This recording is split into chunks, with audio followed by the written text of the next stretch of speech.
శ్రీ సాయినాథాయ నమః. శ్రీ సాయి సచ్చరిత్రము మొదటి అధ్యాయము. గురుదేవతా స్తుతి తిరుగులు విసురుట దాని వేదాంత తత్వము.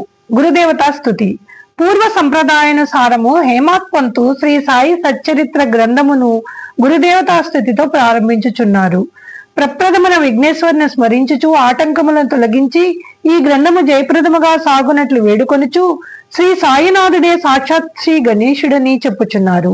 పిమ్మట శ్రీ సరస్వతీదేవిని స్మరించి ఆమె తనని గ్రంథరచనకు పురికొల్పినందునకు నమస్కరించుచు శ్రీ సాయియే సరస్వతి స్వరూపులైన తమ కథను తామే గానము చేయుచున్నారని చెప్పుచున్నారు. తదుపరి సృష్టి స్థితి లయకారకులకు బ్రహ్మ విష్ణు మహేశ్వరులను ప్రార్థించి శ్రీ సాయియే త్రిమూర్తాత్మక స్వరూపులనియు సమర్థ సద్గురువులనియు వారు మనలను సంసారమును నదిని దాటించగలరనియు చెప్పుచున్నారు. తరువాత తమ గృహదేవతయగు నారాయణ ఆదిదేవునకు నమస్కరించి వారు కొంకణ దేశములో వెలిసిరనియు ఆ భూమి పరశురాముడు సముద్రము నుండి సంపాదించినదనియు చెప్పుచు వారి వంశ మూల పురుషుని స్తోత్రము చేసిరి. అటు పిమ్మట వారి గోత్ర ఋషియగు భరద్వాజముని స్మరించను. అంతేకాక యజ్ఞవల్యుడు, భృగుడు, పరాశరుడు, నారదుడు, సనక సనందనాథులు, సనత్కుమారుడు, సుకుడు, సౌనకుడు, విశ్వామిత్రుడు, వశిష్ఠుడు, వాల్మీకి, వాసుదేవుడు, జైమిని, వైశంపాయనుడు, నవయోగీంద్రులు మున్నగు పలువురు మునులను నివృత్తి, జ్ఞానదేవు, సోపాను, ముక్తాబాయి, జనార్దనుడు, ఏకనాథుడు, వామదేవుడు, తుకారాం, కానహ, నరహరి తదితర అర్వాచీన యోగీశ్వరులను కూడా ప్రార్థించను. తర్వాత తన పితామహుడైన సదాశివునకు, తండ్రి రఘునాథునకు, కన్నతల్లికి, చిన్నతనము నుండి పెంచి పెద్ద చేసిన మేనత్తకు, తన జ్యేష్ఠ సోదరులకు నమస్కరించను. అటుపైన పాఠకులకు నమస్కరించి తన గ్రంథమును ఏకాగ్ర చిత్తముతో పారాయణ చేయుడని ప్రార్థించను.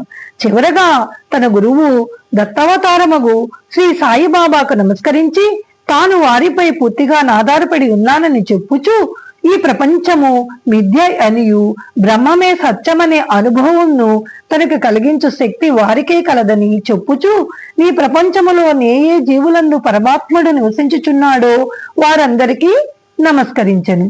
పరాశరుడు, వ్యాసుడు, సాండిల్యుడు మొదలగు గలవారలు చెప్పిన భక్తి మార్గములను పొగిడి వర్ణించిన పిమ్మట హేమాత్ పంతు ఈ క్రింది కథను చెప్పుటకు ప్రారంభించను.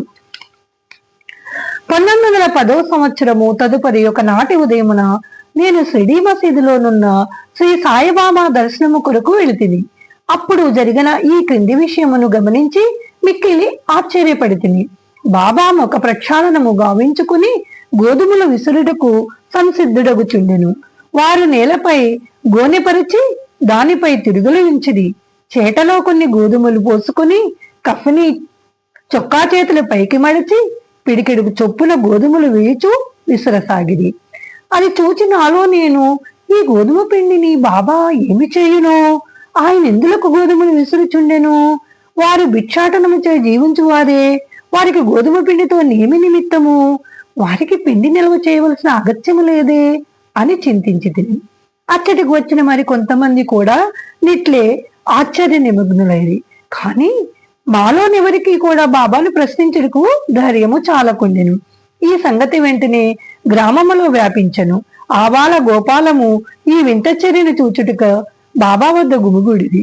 నలుగురు స్త్రీలు ఎటులను సాహసించి మసీదు మెట్లెక్కి బాబాను పక్కకు జరిపి వారే విసురుట ప్రారంభించిరి.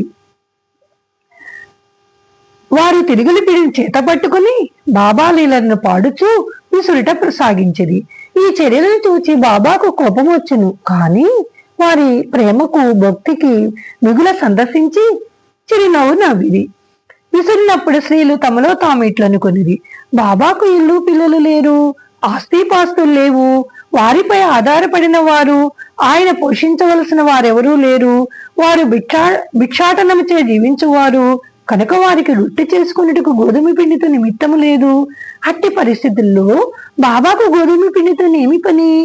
బాబా మిగుల అట్టి పరిస్థితుల్లో మిగుల దయార్థ హృదయుడగుచే మనకు పిండిని పంచిపెట్టును కాబోలు. ఈ విధముగా మనమున వేరువేరు విధములా చింతించుచు పాడుచు విసురుట ముగించి పిండిని 4 భాగములుగా చేసి ఒక్కొక్కరు ఒక్కొక్క భాగమును తీసుకొని చుండిరి. అంతవరకు శాంతముగా గమనించుచున్న బాబా లేచి కోపముతో వారిని తిట్టుతూ ఇట్లనెను, ఓ వనితలారా, మీకు పిచ్చి పట్టినదా ఏమి? ఎవరబ్బా సొమ్మను కొని లూటీ చేయుచుండిరి? మీ వద్ద నుండి గోధుమలు వాడుకుంటున్నా ఏమి? ఏ కారణము చేత పిండిని గుంపోవుటకు యత్నించుచున్నారు? సరే, ఇట్లు చేయండు, పిండిని తీసుకుని పోయి గ్రామ సరిహద్దులపై చల్లుడు. అది విని ఆ వనితలు ఆశ్చర్య నిమగ్నులైరి, సిగ్గుపడిరి. గుసగుసలాడుకొనుచు వారు ఊరి సరిహద్దుల వద్దకు పోయి బాబా ఆజ్ఞానుసారం ఈ పిండిని చల్లిరి. నేను ఇదంతయు చూచి షిరిడీ ప్రజలకు బాబా చర్యను గూర్చి ప్రశ్నించి తిని, ఊరిలో కలరాజాడ్యము కలదని దాన్ని శాంతింపచేయుటకు కది బాబా సాధనమని చెప్పిరి. అప్పుడు వారి విసిరినవి గోధుమలు కావనియు వారి కలరాజాడ్యమును విసిరి ఊరి కవతల పాల త్రోలిరనియు చెప్పిరి.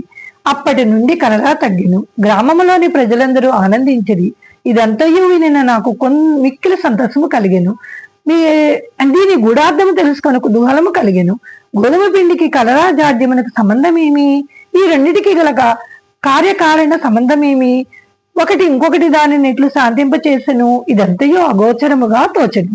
అందుచే నేను తప్పక ఈ విషయమును గూర్చి వ్రాసి బాబా లీలను మనసారా పాడుకొనవలేనని నిశ్చయించుకోండి. ఈ లీలను చూచి ఇట్లు భావించుకొని హృదయానంద పూరితుడైతిని. ఈ ప్రకారముగా బాబా సచ్చరిత్రము వ్రాయుటకు ప్రేరేపింపబడితిని. అట్లే బాబా కృపాకటాక్షములచో ఆశీర్వాదములచే గ్రంథము నిర్విఘ్నముగాను జయప్రదముగాను పూర్తయినది. తిరుగల విసురుట దాని వేదాంత తత్వము. తిరుగల విసురుటకు గూర్చి షిరిడీ ప్రజలు అనుకున్న రీతియే గాక దానిలో వేదాంత భావం కూడా కలదు.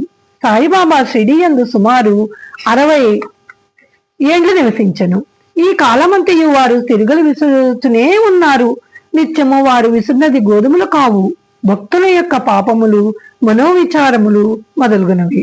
తిరుగల యొక్క క్రిందిరాయి కర్మ, మేదరాయి భక్తి, చేతితో పట్టుకున్న పిడి జ్ఞానము. జ్ఞానోదయమునకు గాని ఆత్మ సాక్షాత్కారముకు గాని మొట్టమొదట పాపములను కోరికలను తుడిచివేయవలను.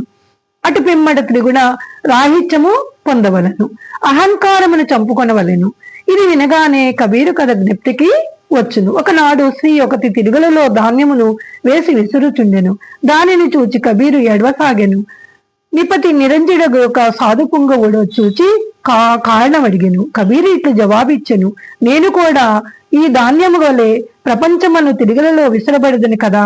దానికి నిపతి నిరంజుడు ఇట్లు బదులు చెప్పాను, భయము లేదు, తిరుగలి పిడిని గట్టిగా పట్టుకును, అనగా జ్ఞానమును విడవకుము. నేను ఇట్లే గట్టిగా పట్టి ఉన్నానో నువ్వును అట్లే చేయుము. మనసును కేంద్రీకరించుము, దూరముగా పోనీయకుము. ఆ అంతరాత్మను చూచుటకు విష్ణుని అంతర్ముఖము గావింపుము, నువ్వు తప్పక రక్షింపబడదవు. మొదటి అధ్యాయము సంపూర్ణము. సద్గురు శ్రీ సాయినాథార్పణ వస్తు. శుభం భవత్తు. ఇది మొదటి అధ్యాయము సంపూర్ణముగా చదివినా వినినా సత్ఫలితాలు కలుగును.